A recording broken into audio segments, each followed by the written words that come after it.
Bonsoir à tous et à toutes. J'espère que vous allez bien. Aujourd'hui, on va continuer la lecture du petit garçon qui n'aimait pas lire.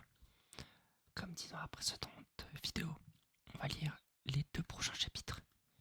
Et vendredi prochain, on finira cette série.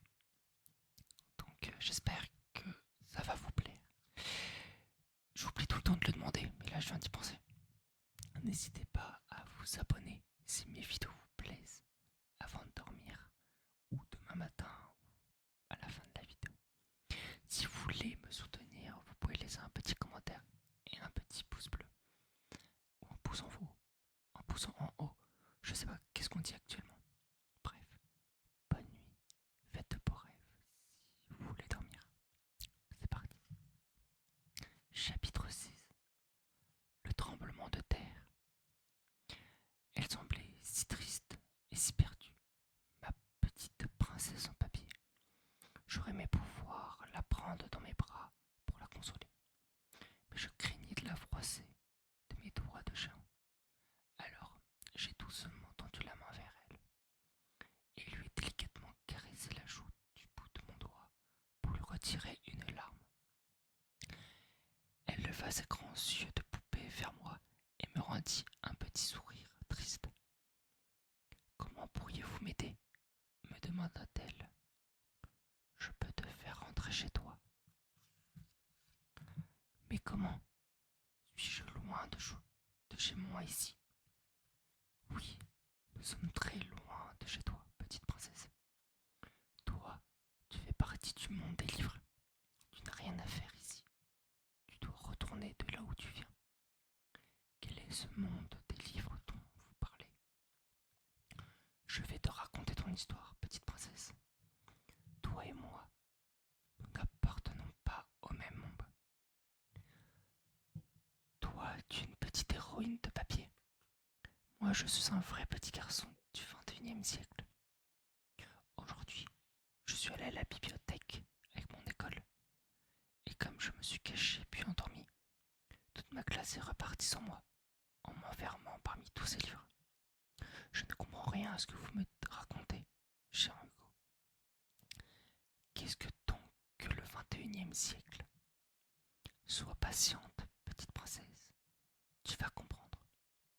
Tout à l'heure, avant de m'endormir, j'ai remarqué 2 de mes camarades qui se battaient pour un livre. Elles l'agitaient de toute leur force. L'une le tirait vers elle, tandis que l'autre tentait de le lui reprendre. Le livre était secoué dans tous les sens. J'imagine que pour les personnages de l'histoire, ce dut être un vrai tremblement de terre. La petite princesse réfléchit un moment et prononça gravement, comme lorsque le sol s'est dérobé sous mes pieds. La terre, la terre semblait trembler sous moi. Exactement, petite princesse. C'est en effet ce qui s'est passé. Car ce livre, c'était le tien. Mes 2 amis l'ont tellement secoué que toute ta demeure de papier a dû trembler. Dans la bagarre, les pages se sont ouvertes. Et toi, pauvre petite princesse, tu en es tombée. Voilà comment tu es arrivée ici. Je serais donc sortie d'un livre, me demanda-t-elle avec stupeur. Eh oui, tu sors tout droit d'un conte, j'en suis sûr. Regarde comme tu es faite. Ton petit corps est de papier. La moindre larme le fait fondre. Tu ne dois pas rester ici plus longtemps. Ce monde est bien trop dangereux pour toi.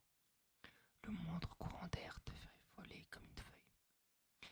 La pluie te réduirait en 1000 morceaux. Et le pied d'un passant t'écraserait comme un moustique. Il te faut regagner ton histoire. Du plus vite. Au plus vite. La petite princesse m'avait écouté avec attention. Je voyais dans ses yeux grands ouverts qu'elle cherchait à remettre tous les éléments de mon récit en ordre. Et ici, où sommes-nous alors? M'interrogea-t-elle. Tu ne pourrais pas comprendre et ce serait inutile. Sache juste que ce n'est pas un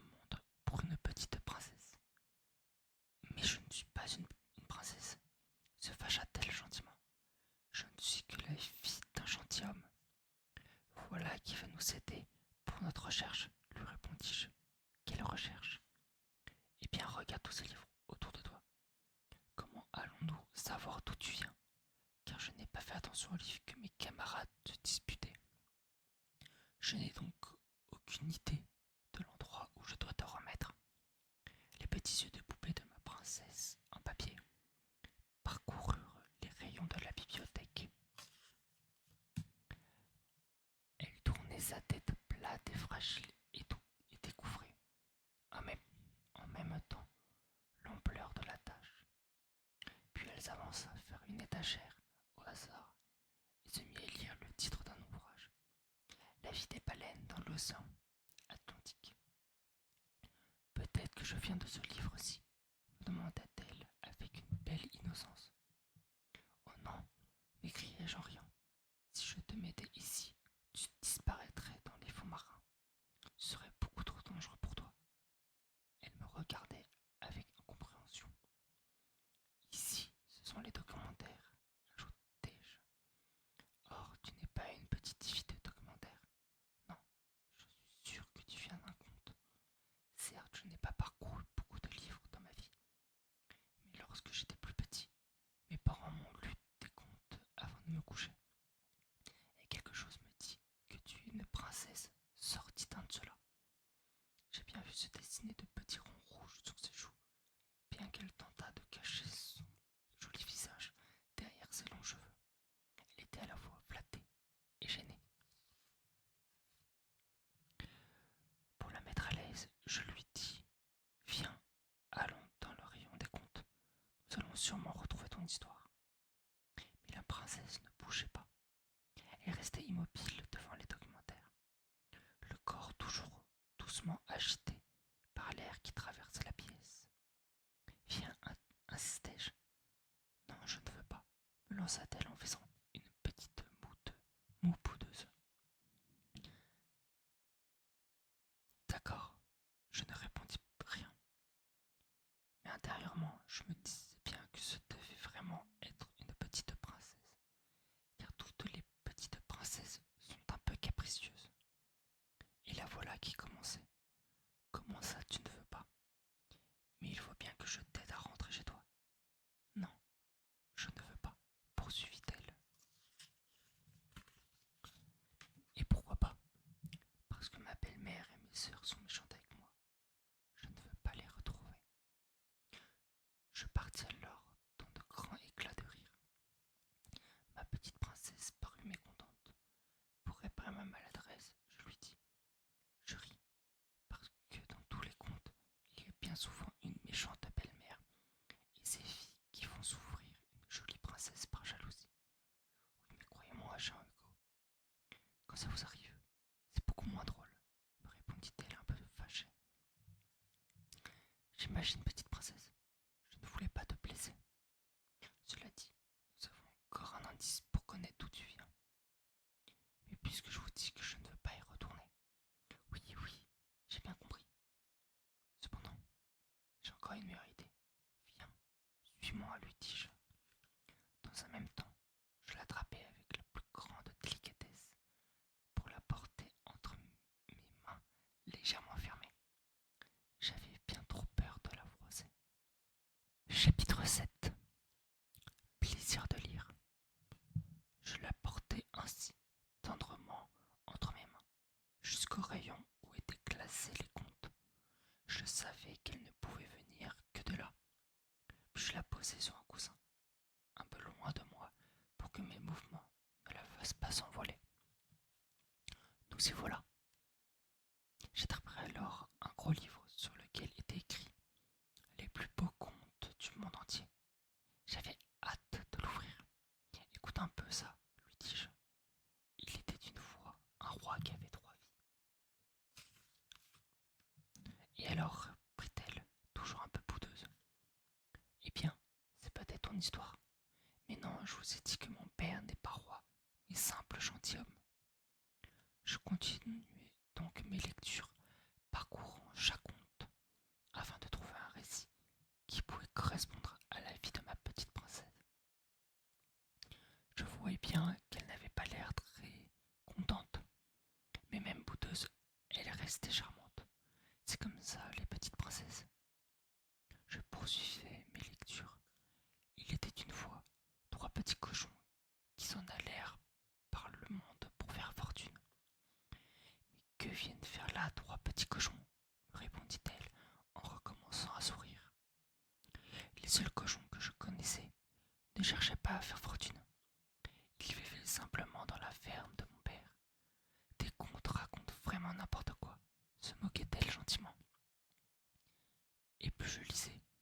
petite princesse retrouvait le sourire.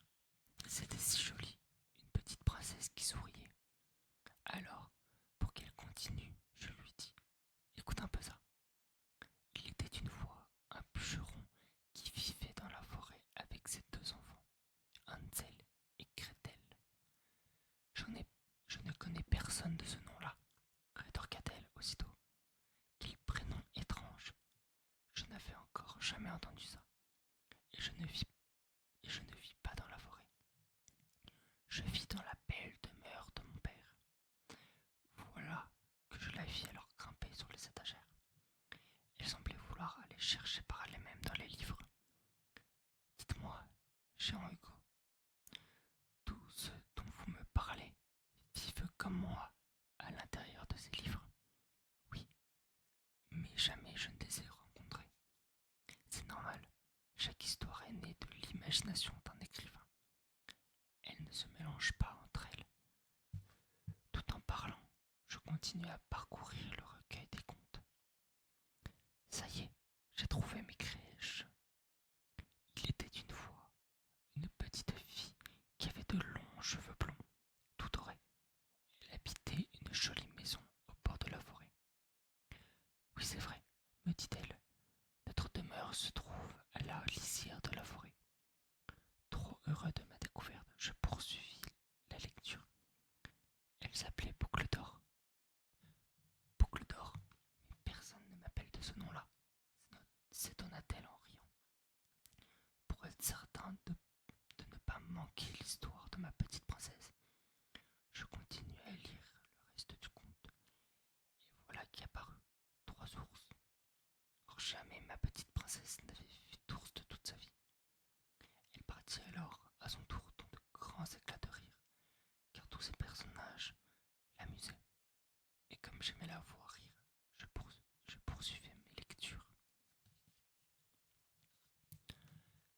Qu'ils sont plaisants à lire ces contes, cher Hugo, me dit-elle lorsque j'eus fini de lire l'histoire. J'imagine que vous devez passer vos journées ici à parcourir tous ces jolis ouvrages.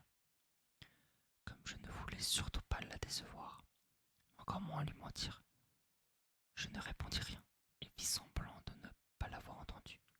Je m'empressai de lire le début d'une autre histoire. Écoute cela, lui dis-je.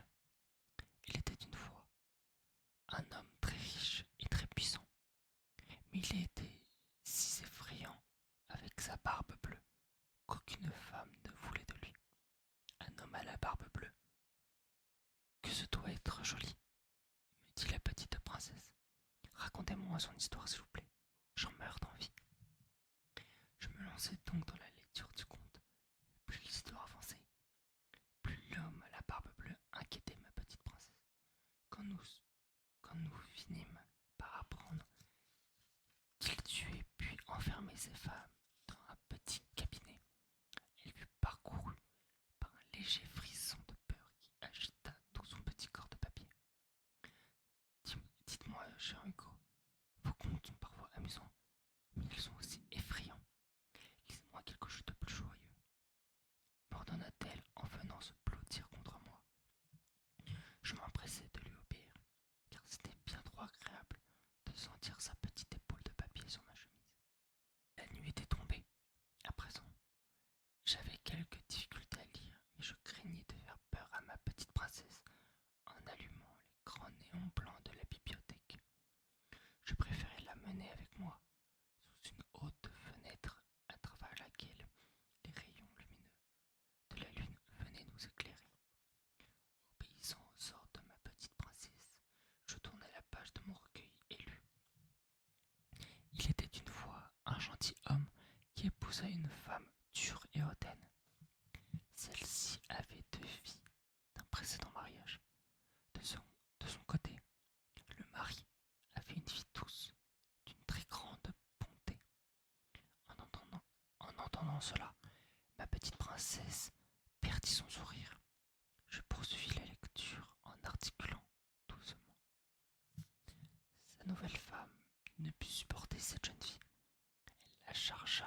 n'osant aller se plaindre à son père. Lorsqu'elle avait fini son travail, elle allait se blottir au coin de la cheminée et s'asseoir dans les cendres. C'est pourquoi on l'appelait Cendrillon. J'interrompis ma lecture pour regarder ma petite princesse.